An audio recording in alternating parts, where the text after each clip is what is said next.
Vincent Brown is a Charles Warren Professor of American History, Professor of African and African American Studies, and founding director of the History Design Studio at Harvard University.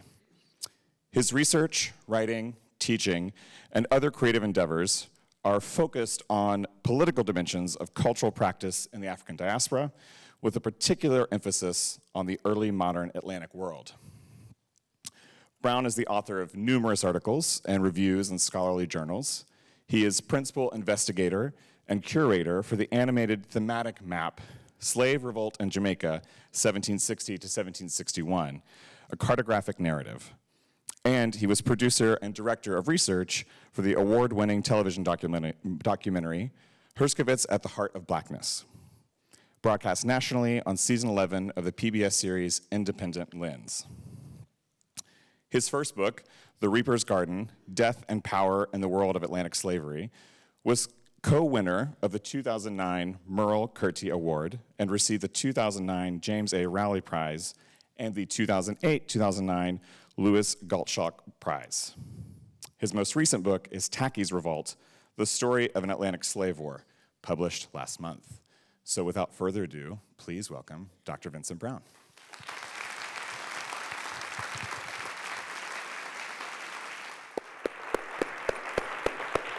Thanks, Mark. Good to you.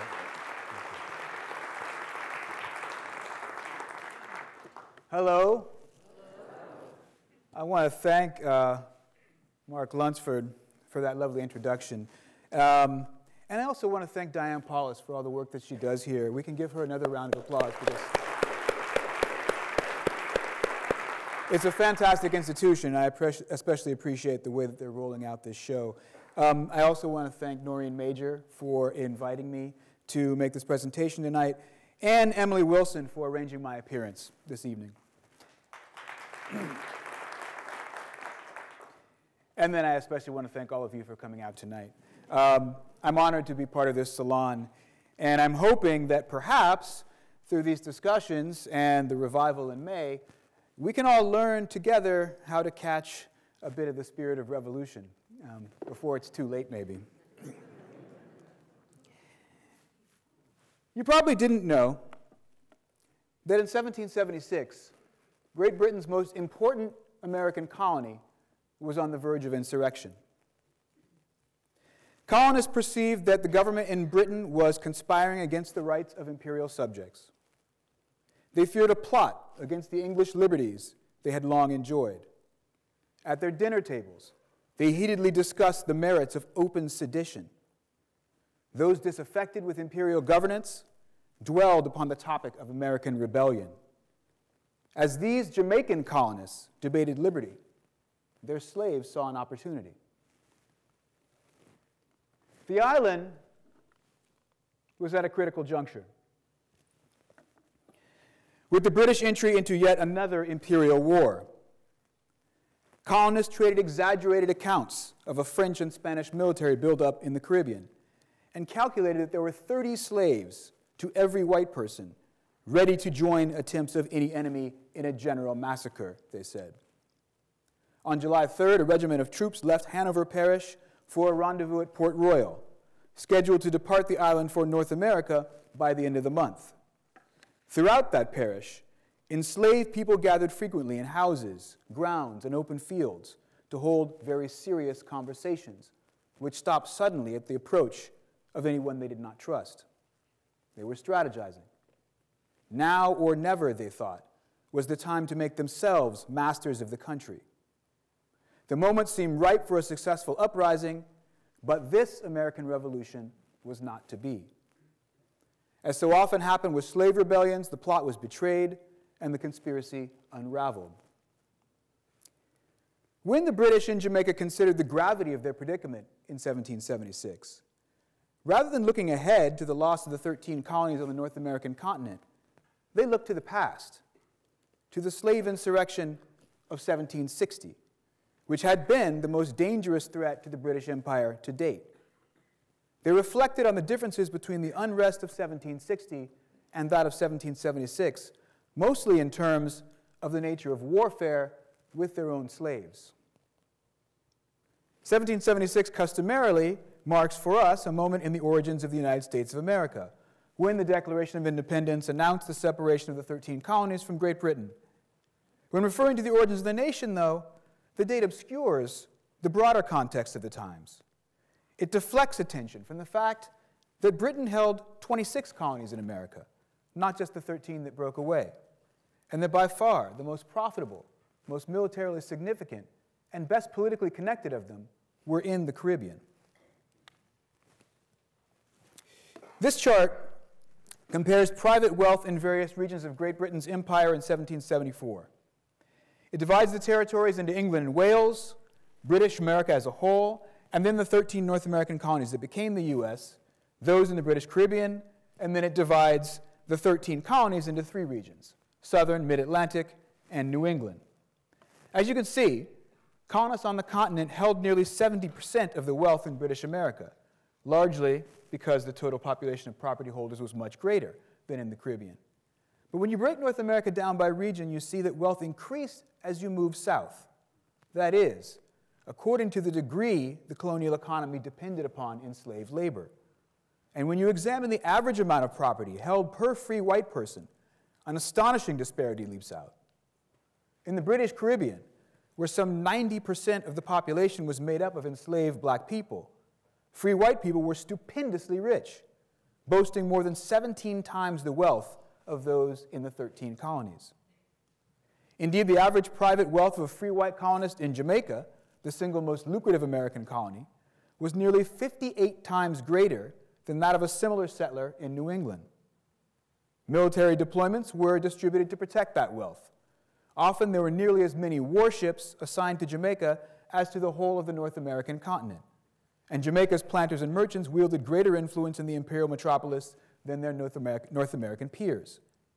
Now, this might go some way to explaining why poor Governor Thomas Hutchinson couldn't get as much support as he needed as soon as he wanted from British policymakers when rebels rose up in Massachusetts in the 1770s. Before that American Revolution, the British were well aware that the event we now know as Tacky's Revolt represented the peak of imperial crisis, and slave revolt was generally a source of overwhelming concern. Taking advantage of Britain's 7 years' war against its European opponents, more than 1,000 enslaved black people on Jamaica launched a series of uprisings which began on April 7th, 1760, and continued into the next year. Over the course of 18 months, the rebels managed to kill 60 whites and destroy tens of thousands of pounds worth of property. During the suppression of the revolt and the repression that followed, over 500 black men and women were killed in battle, executed, or driven to suicide. Another 500 were transported from the island for life. One planter, who had lived through the upheaval, wrote that whether we consider the extent and secrecy of its plan, the multitude of the conspirators, and the difficulty of opposing its eruptions in such a variety of places at once, this revolt was more formidable than any hitherto known in the West Indies. According to 2 slaveholders who wrote histories of the Jamaican conflict, one of them being Edward Long, pictured here, the rebellion arose at the instigation of an African man named Tacky, who had been a chief in Guinea, what they called Africa, and was organized and executed principally by people called Coromantes from the Gold Coast, the West African region stretching between the Comoe and Volta rivers, who had an established reputation for military prowess. Their displacement, forced migration, and rebellion shows how the slave trade shaped what I call the diasporic warfare that convulsed the 18th century Atlantic world. The transatlantic slave trade spread people from Atlantic Africa throughout the Americas. Some who had been leaders or soldiers suddenly found themselves uprooted from sustaining landscapes, scattered by currents and trade winds, and replanted in unfamiliar territories where they labored to rebuild their social lives. Inevitably, some of them determined that only war could end their bondage. Mostly it was common people who found themselves caught up in slaving raids and expansionary wars, cast across the ocean and set down in alien lands where slaveholders exploited and brutalized them. When new conflicts promised to liberate them or offered rewards for serving their masters, slaves might take up arms for whichever faction presented the prospect of a better life. This process of dispersal from a native land, transplantation, and adaptation to a strange new one is familiar to students of cultural change who have examined transformations in African religion, expression, and identity by viewing African, American, and Atlantic history in a common frame. A similar approach shows how the turmoil of enslavement and the daily hostilities of life in plantation society generate a militant response that traveled, took root, and sprouted in rebellions that reverberated across the Americas and back to Europe. That is what happened when those so-called Coromantese broke out in a series of revolts and conspiracies in the 17th and 18th centuries, most dramatically in Cartagena de Indias, Suriname, St. John, New York, Antigua, and Jamaica, an archipelago of insurrections stretching throughout the North Atlantic Americas. The Jamaican insurrections of 1760 and 61, followed by further uprisings in 65 and 66, were among the largest and most consequential of these. From what observers could glean of the aims and tactics of the rebels, it was clear that many had been soldiers in Africa. Perhaps whole cadres of people arrived in the Americas with military training and discipline, or at least some knowledge of defensive and evasive tactics learned in Africa. Indeed, as some scholars suggest, American slave revolts might be seen in key respects as extensions of African wars. This perspective reveals the complex networks of migration, belonging, trans-regional power, and conflict that gave the political history of the 18th century some of its distinctive contours. Viewing slave revolt as a species of warfare is thus the first step to envisioning a map of Atlantic slavery that shows how political and military practices travel, take root, and grow in disparate environments. Even as the slave trade forced people to remake and renegotiate their affiliations, the massive dispersal of Africans across the Atlantic scattered the seeds of military conflict throughout the Americas. The story of the Coromantes shows how warfare was reconstituted not as a direct continuation of previous struggles, but as an outgrowth of immigrant experiences. British slaveholders valued Coromantes highly. Planters generally held that they were the best suited for agricultural labor, but said at the same time, they are of a dangerous, rebellious disposition and promote disturbances.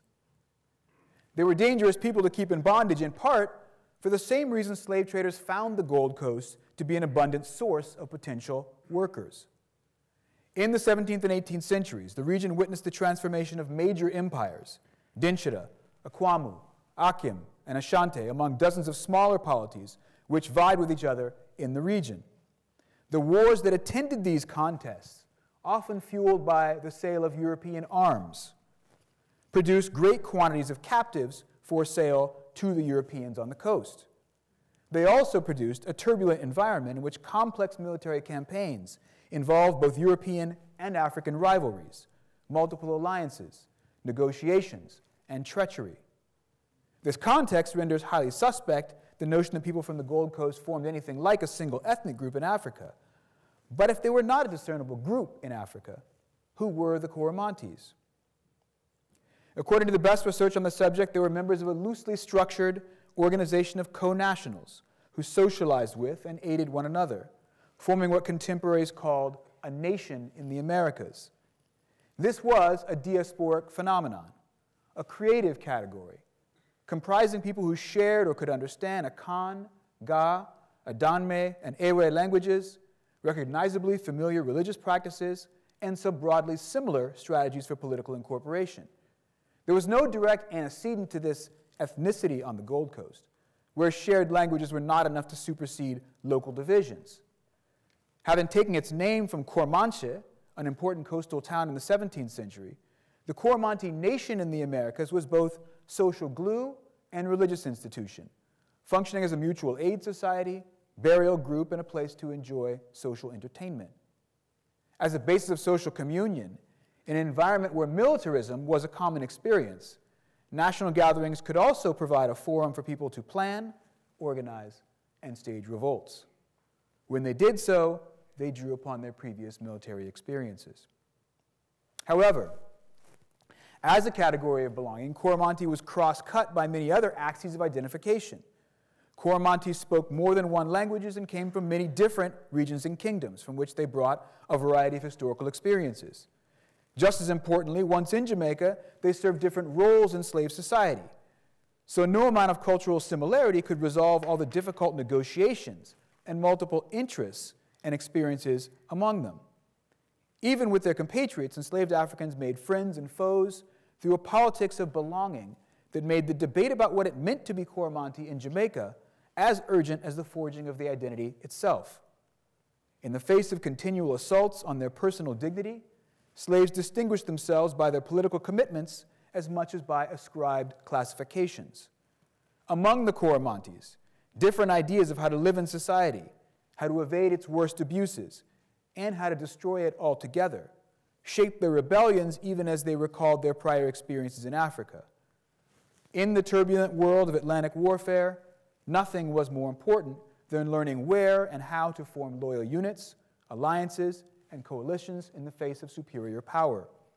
The enslaved had won this wisdom through hard experience on the Gold Coast before coming to the Americas, where they learned it anew and with different particulars in order to make war on their masters. The former slave and veteran of the British Royal Navy and the 7 Years' War, Olaudah Equiano famously defined slavery itself as a perpetual state of war. This was not a war in the conventional sense between distinct armies directed by the rulers of states. Rather, mastery was by itself, by its nature, a forceful assault, to be met with simmering violence ignited by resentment against what he called the fraud, rapine, and cruelty of slaveholders. To the enslavers, Equiano asked, "Are you not hourly in dread of an insurrection?" It was not a rhetorical question. Since the early days of Jamaica's slave society, slaveholders had often considered the enslaved as, quote, irreconcilable and yet intestine enemies, made subject to the colonists only by the rule of the whip. Rebellion by slaves was a perennial anxiety, a war always the more terrible, one slaveholder wrote, by how much there is no quarter given in it. Equiano had been in Jamaica in 1772, when the island was still reeling from the uprisings of the previous decade. And there he had seen how an entire world could be organized around violence and counterattack on a continuous scale from the quotidian to the epic. He held this view in common with black people in other times and places, where the enslaved often characterized their bondage as a permanent state of low-intensity war, talking regularly about how they might wage that war. Warfare migrates. This has never been more true than in the era when the violence of imperial expansion and enslavement transformed Europe, Africa, and the Americas as they interacted across the Atlantic Ocean. European imperial conflicts extended the dominion of capitalist agriculture. African battles fed captives to the transatlantic trade in slaves. Masters and their human property struggled with one another continuously. These clashes amounted to a borderless slave war, war to enslave, war to expand slavery, and war against slaves, precipitating wars waged by the enslaved against slaveholders. In this sense, Tacky's revolt was but a war within other wars, which had diverging and overlapping provocations, combat zones, political alliances, and enemy combatants. In effect, it combined 4 conflicts at once. It was an extension of wars on the African continent. It was a race war between black slaves and white slaveholders. It was a struggle among black people over the terms of their communal belonging, for effective control of local territory and the establishment of their own political legacies. And it was, most immediately, one of the hardest fought battles of the 7 Years' War, the titanic global conflict between Britain and its European rivals. Each of these 4 struggles emerged from different currents that converged and eddied in the Jamaican insurrections of the 1760s. Charting their course suggests new stories of place, territory, and movement, a new cartography of slave revolt that braids together the histories of Europe, Africa, and America. As an example, one of the revolt's principal leaders was a man called Wager, also known by his African name, Apongo. And he fought in each of these kinds of campaigns. He was an elite official on the Gold Coast, trading with British forts and probably engaging in combat with political rivals. Captured and enslaved by a Royal Navy ship captain, he fought in naval battles against the French. He was a driver on that captain's sugar plantation then, helping to keep other workers in subjection for a time, before he came to lead an uprising that the British could fairly call a race war. As he engaged in these successive struggles, he connected the small-scale, everyday violence of enslavement and coerced labor to the grand scale of imperial geopolitics. The hemispheric reach of these conflicts mapped interlocking patterns of state, commerce, migration, labor, and militancy. Across vast distances, these wars within wars connected the constituent elements of empire, diaspora, and insurrection. Such an integrated history of slave revolt takes us far from the plantations then, beyond relations between masters and slaves, and outside the conventional locations for observing racial violence. Vectors of slave war in Jamaica formed a knot in the intertwined itineraries of soldiers who fought in Europe, North America, and Africa, sailors who crisscrossed the Atlantic world for merchants and empires, and slaves who were swept up in many conflicts on both sides of the Atlantic Ocean. Tracking the movements of profiteers, warlords, workers, captives, and ordinary fighters exposes the shape of the Marshall Archipelago as peaks in a great volcanic network constituting a world history from below. Now, I'm going to let you read my account of this revolt for yourselves, hopefully. You'll read it for yourselves. You can kind of get a glimpse of the way the first two phases of it unfolded on these maps here. I apologize that the resolution isn't such that you'll be able to read them. Please don't try. Just get a sense from that of how complicated the revolt was as it played out across the landscape of the island.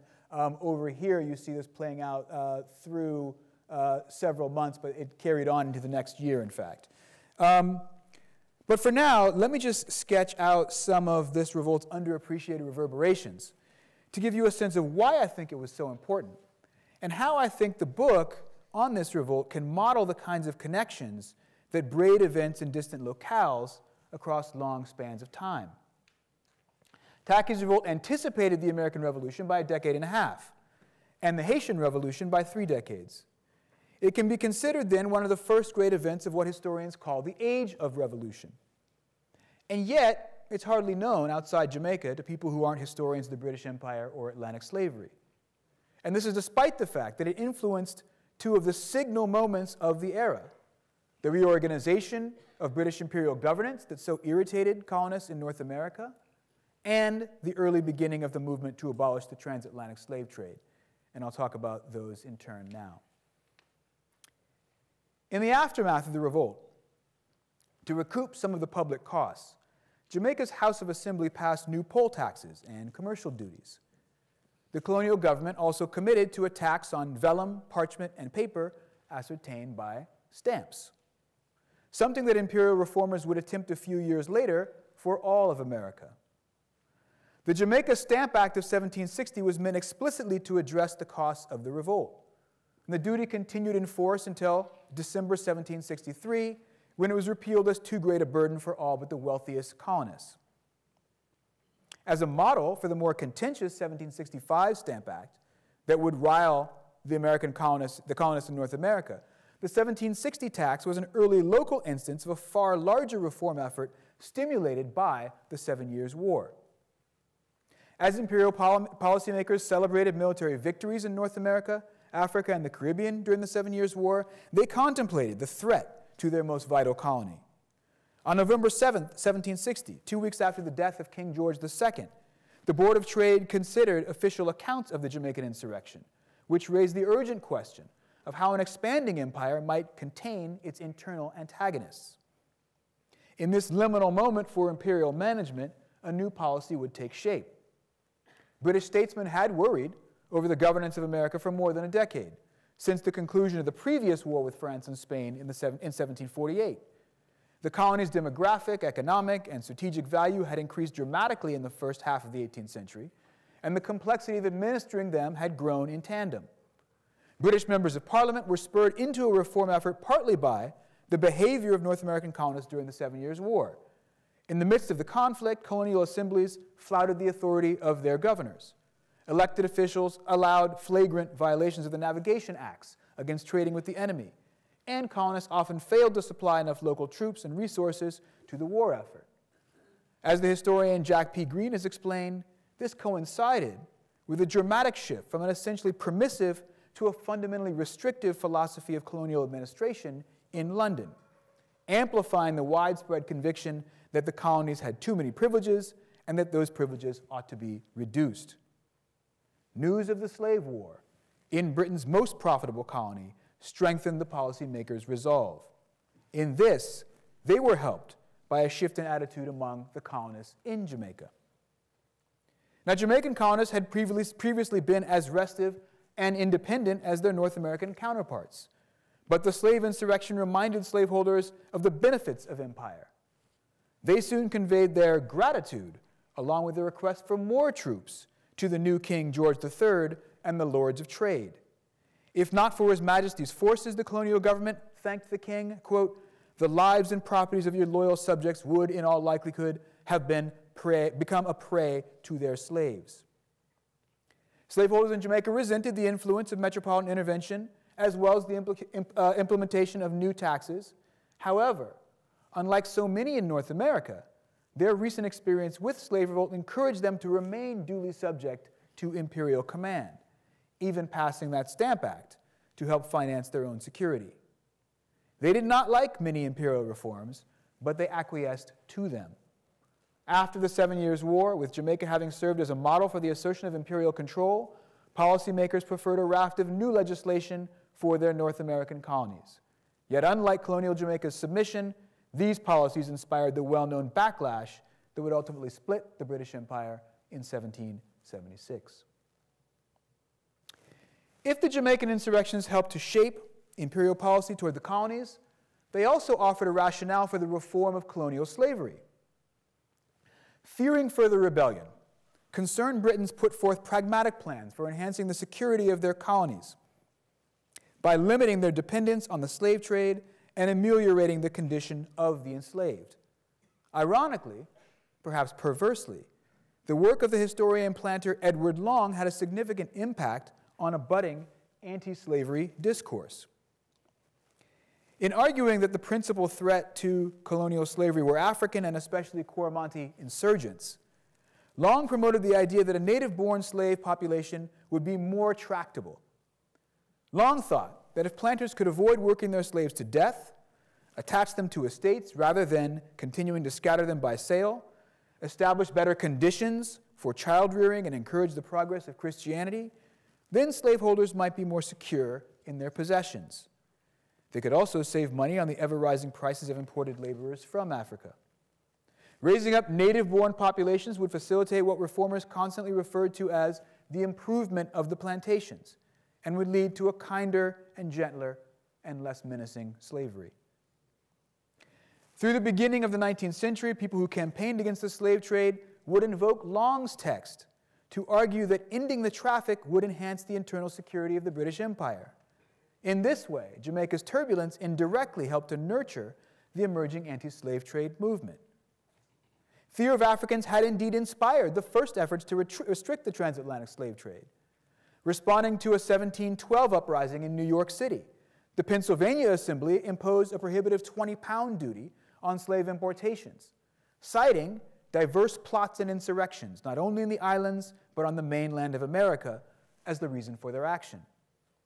After the revolt near South Carolina's Stono River in 1739, that colony enacted a 10-year moratorium on the importation of Africans, but planters soon found they could not do without them. Amid news of Jamaica's troubles in the 1760s, other colonies tried again. Virginia's legislators attempted to levy increased duties on imported slaves in 1767, 69, and 1772. As Virginia's governor explained to British officials, colonists had, quote, just cause to apprehend the most dangerous consequence of importing Africans, and should find means not only of preventing their increase, but also of lessening their number. He believed that, quote, the interest of the country would manifestly require the total expulsion of them. Influenced more by merchant interest than by colonial concerns, London disallowed all three of these Virginia Duty Acts. Restrictions on the slave trade were more successful in Pennsylvania. In 1761, with news of Jamaica's slave war appearing regularly in the Pennsylvania Gazette, that colony's assembly noted what they called the mischievous consequences attending the practice of importing slaves into this province. With their security at stake, many hoped to prohibit the trade entirely. In 1761, the colony passed a law to increase the import duties on slaves and extend its enforcement in perpetuity. In 1773, Pennsylvania doubled the impost, and finally in 1780, the colony passed an act for the gradual abolition of slavery. As much as these laws expressed increasing opposition to the practice of slaveholding, and they did, and it was genuine, they were also aimed at discouraging the arrival of potentially insurgent Africans. If most white colonists feared the presence of Africans, many others empathized with their plight. In the abolition movement's early beginnings, African rebels often drew sympathetic responses, especially from people in places that held fewer numbers of slaves than in the Caribbean. Many British and North American readers were more horrified by the brutality of their British co-nationals than by the violence of the rebels. Accounts of the executions circulated more widely with the growing popularity of sentimental literature and Christian martyrology, which helped the British to imagine their nation as a moral community founded in persecution, death, and religious virtue. For some, this imagined community extended to include the enslaved, however tenuously, and African rebels came to be seen as victims sacrificed to the cruel tyranny of slaveholders. One pamphlet that circulated during the 1760 revolt, J. Fillmore's Two Dialogues on the Man Trade, argued that given the terrors of enslavement, nature's higher law authorized violence against enslavers. And I'm quoting, "All black men now on our plantations, who are by unjust force deprived of their liberty and held in slavery, as they have none upon earth to appeal to, may lawfully repel that force with force, and to recover their liberty, destroy their oppressors. And not only so, but it is the duty of others, white as well as black, to assist those miserable creatures, if they can, in their attempts to deliver themselves out of slavery and to rescue them out of the hands of their cruel tyrants."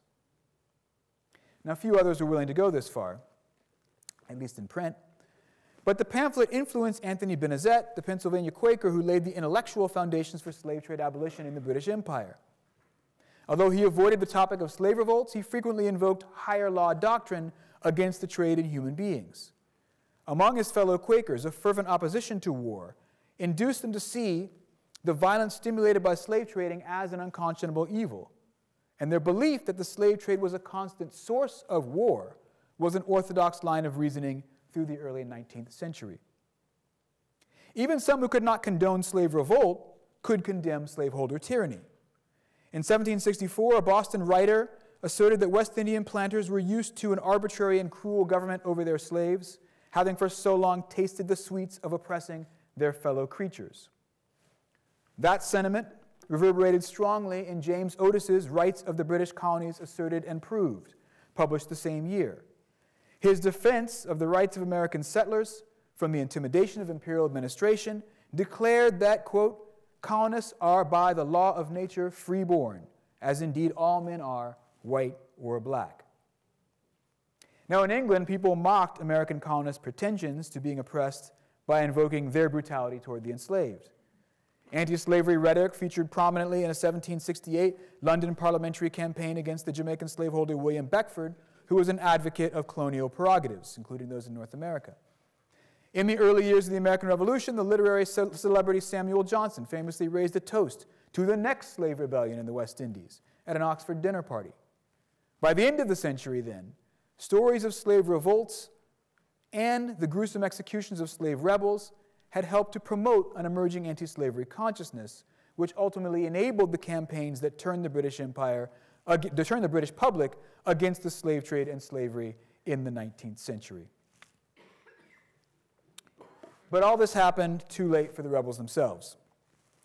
Like most slave insurrections, Tacky's revolt ended badly.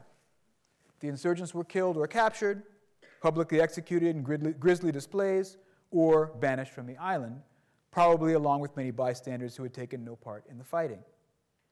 Looking back with a historian's perspective, one can see the outcome was never really in doubt. The balance of forces doomed the rebellion from the start. The Coromantese would not win the colony from the British, as the North Americans would do 2.5 decades later, and as the Haitians would do by 1804, taking Saint-Domingue from the French. But the rebels in Jamaica did not know they would fail. They acted with the hope of success. Even amid the business of war and enslavement, in a colony garrisoned for battle with foreign and domestic enemies, they could find fissures in the landscape of planter power, beyond the reach of slaveholders' whips. They could even challenge the combined forces of the British Empire and find an enduring place in popular memory. Tacky's revolt and its reverberations through the 1760s represented a watershed in the course of Atlantic history. If regional political maps had been drawn by the wars that opened new territories for cultivation, stimulated the slave trade, and enhanced state power, the slave rebellions etched another record of historical movement. They channeled people into new solidarities and gave meaning to categories of belonging, partitioned friends from foes and bystanders, and redirected the priorities of governing authorities. Since Jamaica was the commercial and military hub of the British American Empire, its most profitable settlement and most powerful overseas military stronghold, what happened there was bound to reverberate widely. Yet the legacy of the 1760s is ambiguous. At the close of the 7 Years' War, Britain kept its prize colony, though Tacky's revolt helped to stimulate an imperial reform effort that provoked a much greater challenge on the North American continent. If the Jamaican slave revolts in some ways anticipated the Haitian Revolution, offering a beacon of hope to the enslaved, they also left many black people on the island divided. The Coromantes augmented their reputation as formidable fighters, helping to cast doubts on the wisdom of continuing the transatlantic slave trade, while at the same time strengthening the association between blackness and social danger. Even in the United States, as late as the mid-19th century, anxious slaveholders would refer to potential troublemakers as Tackies among us. Perhaps the ambiguous nature of these legacies helps to explain why they register so faintly in the imagination today. The Coromantee Wars that shaped the era don't fit neatly into the prevailing narrative of the rise and progress of liberal freedom, even though such small, dirty wars epitomized the relationship between labor, commerce, and global power. They are obscured by the more obvious consequences of the American and Haitian revolutions, which seem to speak more directly to the Western history of liberty. But the relative obscurity of these events is also due to the reluctance to acknowledge slave revolt as an act of war. Few things terrify the wealthy and the powerful more than the prospect of losses to the poor and weak, which would signify a world turned upside down. Dominant peoples and nation-states develop elaborate conventions for legitimating conflict, maintaining their honor in victory and defeat, and recognizing violence as a regular, if unfortunate, feature of political struggle. But between the powerful and those they dominate by daily habit, there is no limit to the lengths they may go to maintain their supremacy. They will commit atrocities and massacres, to be sure, but they will disavow them too.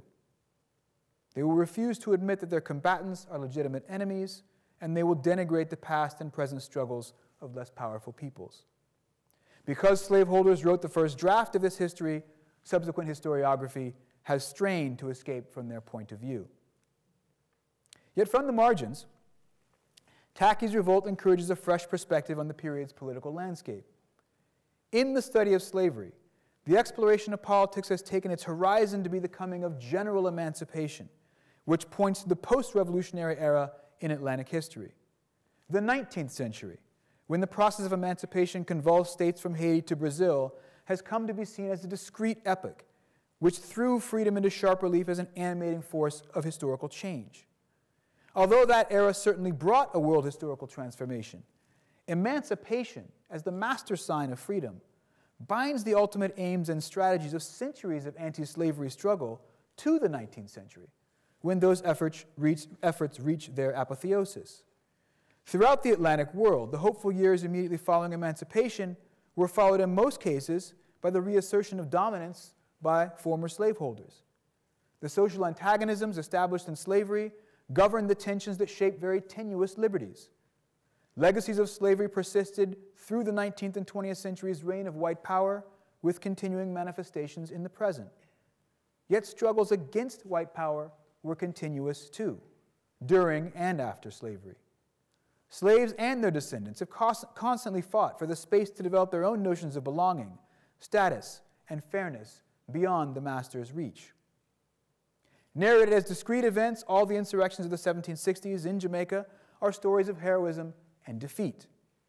Most of the rebels were killed, exiled, or forced back into slavery. The memory of their deeds inspired future generations, but they too would be fighting slaveholders against the longest odds. However, in their courage and ingenuity, these insurgents charted the landscape of force and its limitations that the maps of the powerful never meant to show. These countermappings reveal a geography of hope and possibility in the making. Fugitive territories carved out through political struggle that were difficult to maintain, paradoxical in their alliances, and in most cases, yet to be won. Thank you.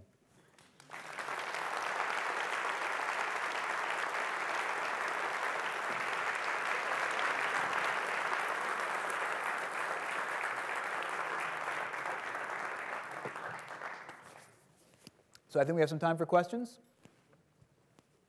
Please. I think one of your early slides showed a map. Yellow. I think one of your early maps showed areas of revolt heading north to south. And I was wondering at a time when... The map of Jamaica that I showed? I think it showed the Americas, like North America and the Caribbean. And maybe it had little bubbles that went to areas. It was an early map. There you go. Yeah. So I'm wondering, at a time when communication was slow and difficult for everybody, that and certainly by multitudes more for enslaved peoples, how much of, could you talk a little bit about the communication that people did or didn't have, enslaved peoples, and whether they heard about other revolts, and if they were encouraged by that, or how that kind of communication happened or didn't happen, or if this is kind of a natural consequence of how you describe slavery as a state of war in and of itself? So that's a great question. So obviously, you know, the press was slower than it is today. There was no Twitter, and even the colonial newspapers, where they existed, circulated hand to hand and mouth to mouth, and people read them to each other. Which doesn't mean that people didn't know what was going on. I mean, you have to think about the time being slower, but news did circulate, especially because so much of the trade and communication between these different colonies happened by sea. And sailors would carry that news back and forth. So let's go back to the man named Wager that I mentioned, also named Opongo. He was an African man who had been a royal official on the Gold Coast, had been enslaved to a Royal Navy sea captain, and then when I found his name on a Royal Navy ship's manifest, I was able to connect him to various kind of news cycles that must have traveled with the ship. So as it turned out, that ship that he was on, the HMS Wager, he was named after the ship, had just been in Boston just before he boarded the ship, just before he mustered aboard, and there had been an impressment riot in Boston. Right? When the Royal Navy was trying to press sailors, there had been a riot, and the boatswain was actually captured, and they were going to put him to death. There was going to be a popular justice against this guy, and the ship managed to get him out and sail down to Jamaica. So, you know, I surmise, I think quite reasonably, that he must have known about that. That would have been the talk of the ship, and in fact the talk of the port. He would have learned that when he mustered aboard the ship, and then he would have shared whatever he knew of that information with other enslaved Africans. So what I tried to do was trace particular people around the Atlantic world through ships or through kind of contacts between planters when I knew that plantations were in communication with each other, to say, if I've got people traveling, I've got news traveling, right? These people didn't need to be literate. They didn't need to read the newspaper, and most people didn't, right, in order to know what was going on. Does that make sense? Yeah. I can go further and say that, like, I know in the future that people were telling these stories of revolts to each other over time. So much later, in the early 19th century, there was a case where there was a minor rebellion aboard one man's plantation. And it was some brand new immigrants, African immigrants, who had just been enslaved toward the end of the transatlantic slave trade. And when the planter actually rounded them up, and interrogated them to find out what was going on, he learned that they had all known, they had all been told about revolts that had happened in the 1760s. Decades before, any of them who were there still were alive, and these people had just arrived in the island. So obviously what was going on was a kind of popular education about a popular political education about the history of slave revolt in Jamaica being taught and learned, right, by enslaved Africans. Can I do a follow-up? Does that Please. travel some through music also? Sure. Yeah. I mean, in oral cultures, music is one way in which people tell stories and convey information. So certainly, you know, exactly the quality of those stories I can't tell you because that doesn't make it to the printed record. But my assumption is that a lot of what people learn, they learn through oral culture and its various media.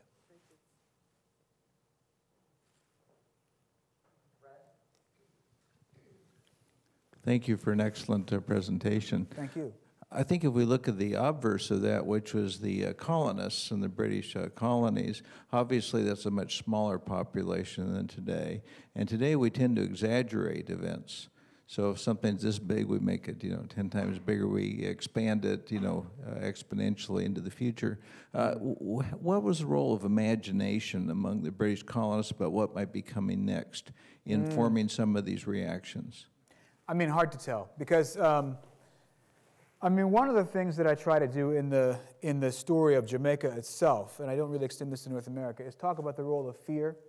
So when I discuss the circulation of information, how people knew what they knew, I track where captured rebels arrive, when they're tortured, and how the information gleaned from the torture of these captured rebels makes it into the newspaper and then makes it into planter letters. And you can clearly see, like, as they're beginning to capture and torture and interrogate these rebels and then tell the stories of the rebellion, they're ginning up the fear of the rebellion amongst each other. And so they go into kind of a fever dream during the hottest part of the revolt, where essentially all plantations become free fire zones, where they suspect everybody who may be out of place, and they're killing people essentially at random because they're so horrified and terrified. That's partly a result of the way the information circulated and traveled. I do that with the imagination, but I can't go much further than that.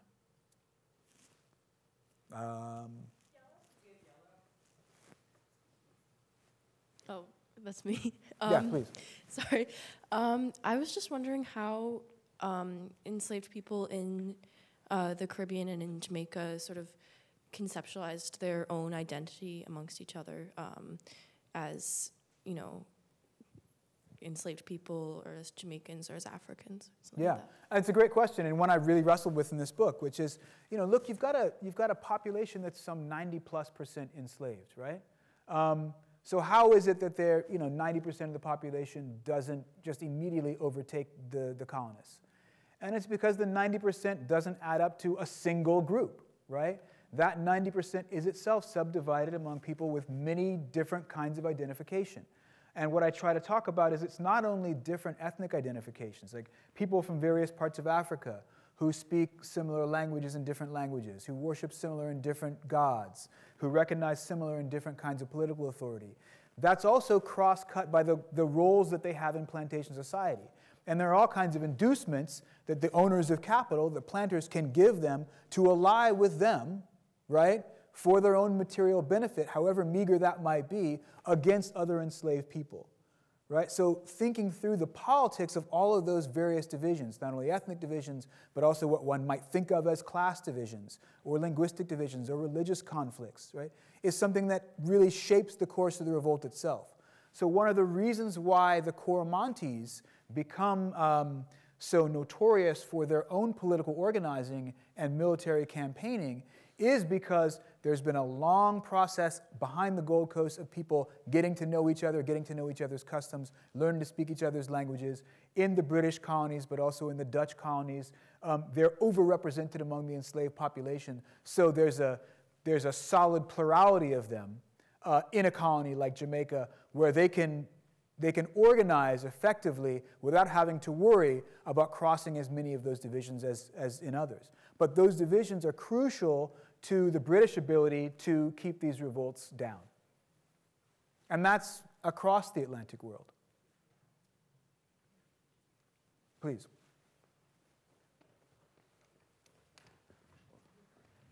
It's gonna be red. No, sorry. Did any of the leaders of the rebellion articulate a vision, okay, of building a new world? Was it a return to Africa? Was it to take the property of those who had oppressed them? Did it get that far? Or was it just an expression of rage to take revenge on those who had enslaved them and taken them from their homes, to this place of labor? Mm-hmm. So certainly rage and exploitation would be an animating force, right? But there are also lots of ways in which people are rebelling for particular goals and for particular aims. Because they didn't leave their own pamphlets, right, that I could read, I don't have a very clear sense, an articulated sense of their aims. What I had to do was try and discern those from the way they moved across the landscape. And this revolt itself is preceded by decades and decades of revolts by people who ran away from plantations, organized and staged military campaigns against plantation society, and they were called Maroons.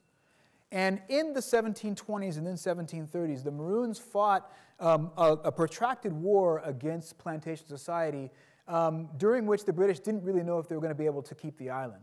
So what they wound up doing was signing treaties with these Maroons in 1739, and those treaties required the Maroons then to police future slave rebellion. So they signed an alliance, a diplomatic alliance with the Maroons in order to secure the colony, right, which they wouldn't have been able to. Now, one of the things that I looked at was where are people moving when they are in this kind of western side of the island here in Westmoreland, right?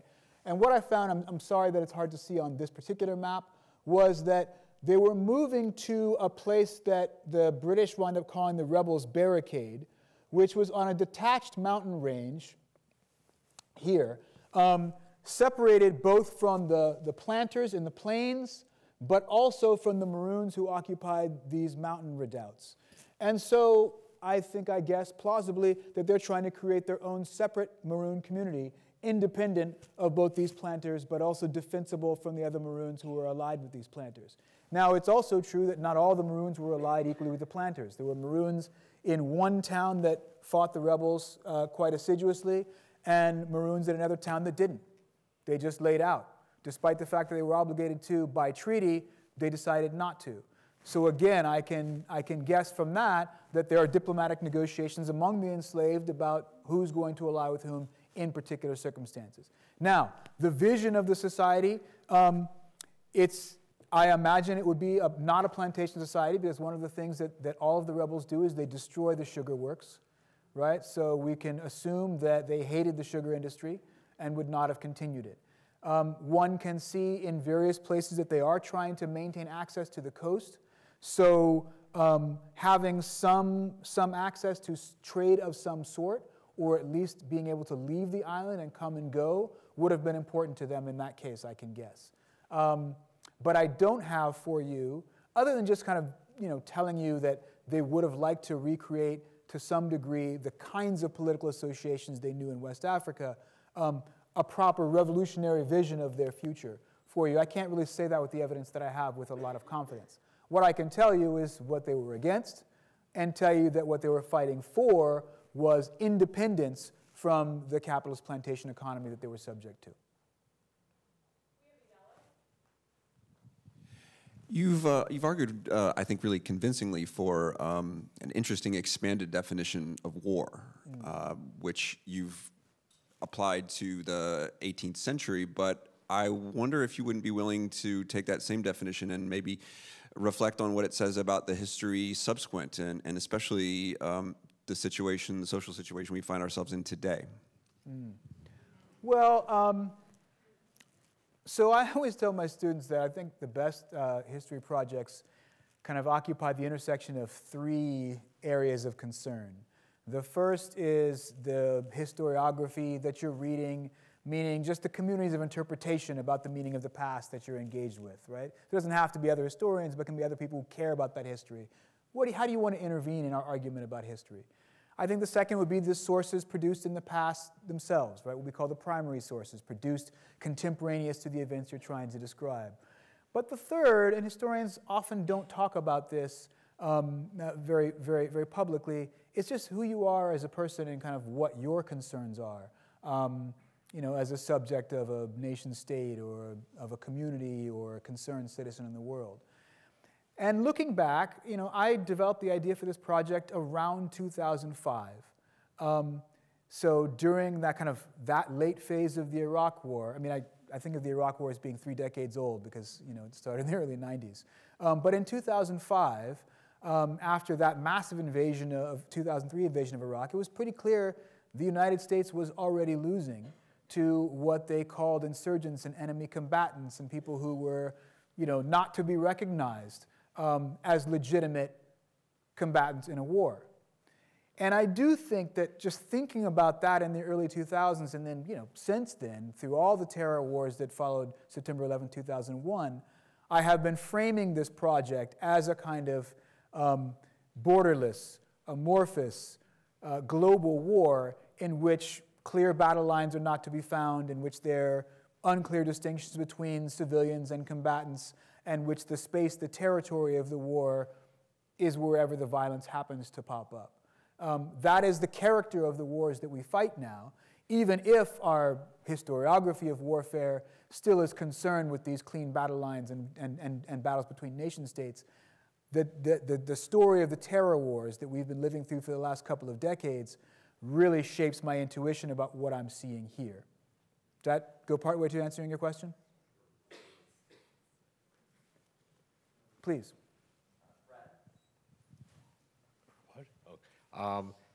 Can you say more about what influence Tacky's revolt and other slave revolts in the British colonies had on the successful Haitian slave revolt?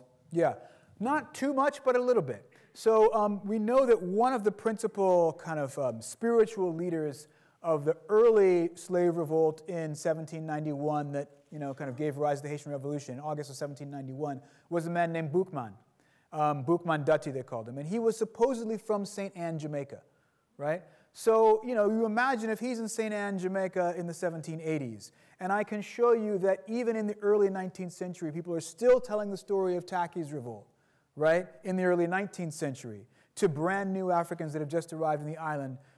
I think it's conceivable and quite plausible that Boukman would have known that story. Jamaica was quite a turbulent and rebellious colony all the way through. And I think that Boukman would have brought that experience and that understanding with him. At the same time, the process that I described, where Africans are involved in various military conflicts that are actually producing captives for sale across the Atlantic, that's happening in West Central Africa as well. And so and Saint-Domingue kind of gets a bit into the weeds, but Saint-Domingue is a colony that's later in development than Jamaica, and it really takes off after the 7 Years' War, so that many of the people who were there in 1790 were recent arrivals.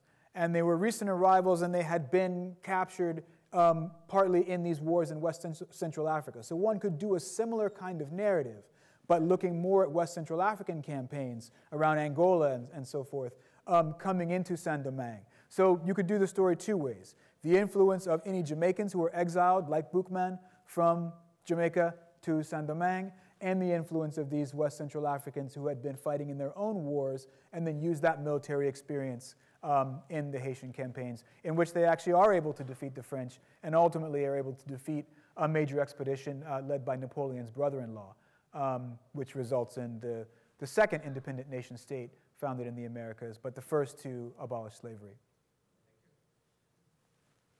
Please.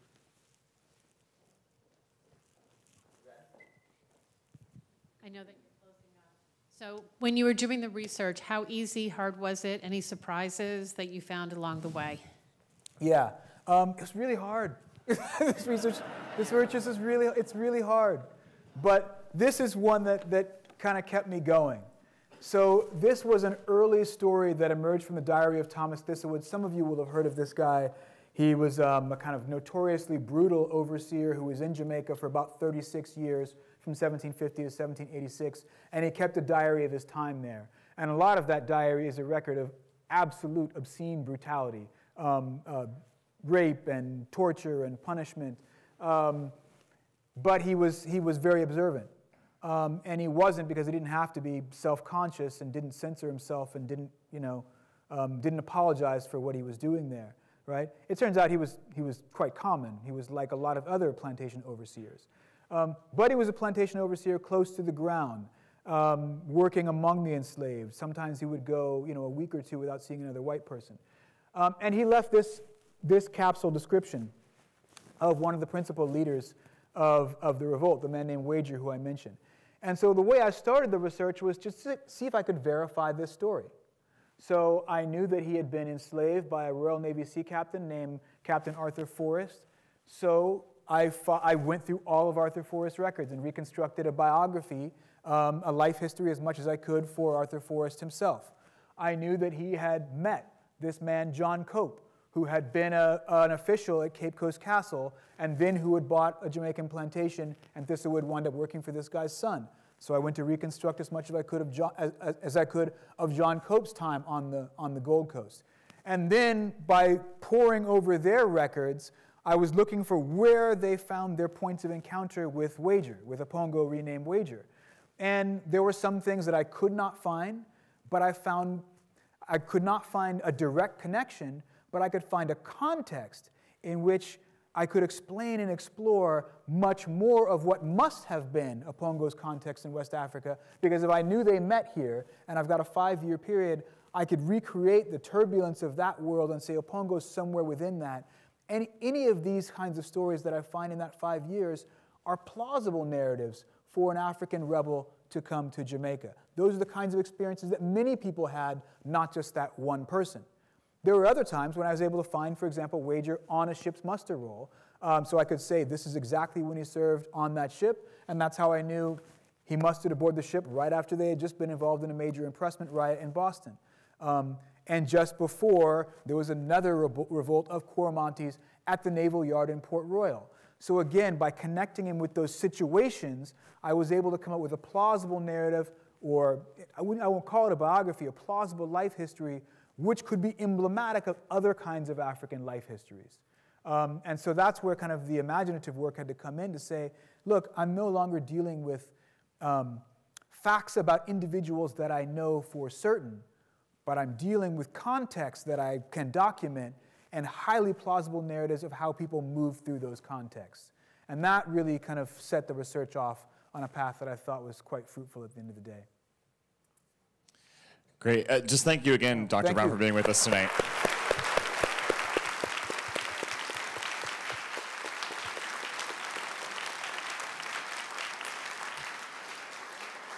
And I, of course, want to thank all of you for joining us this evening. I also want to invite you into the lobby. The Harvard Bookstore will be selling copies of Dr. Brown's book, and he's going to be staying with us till about 9 o'clock to sign and greet. So thanks again.